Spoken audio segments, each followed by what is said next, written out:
அதனால sir, Stalin sir, இந்த தேர்தலுக்கு அப்புறம் நீங்க தோத்ததுக்கு அப்புறம் எப்படிலாம் ஃபீல் பண்ண போறீங்கன்னு கொஞ்சம் சொல்லவா?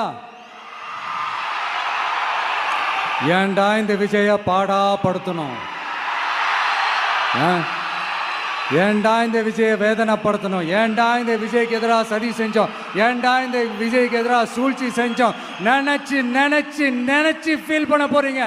மக்களே உங்களை ஃபீல் பண்ண வைக்க போறாங்க. நான் என்ன கெடுதல் செஞ்சுட்டேன் உங்களுக்கு? நீங்க சாப்பிட்ற சாப்பாட்டில் ஏதாவது மண்ணை கிட்ட அள்ளி போட்டேனா? உங்களோட ஆட்சியினுடைய லட்சம்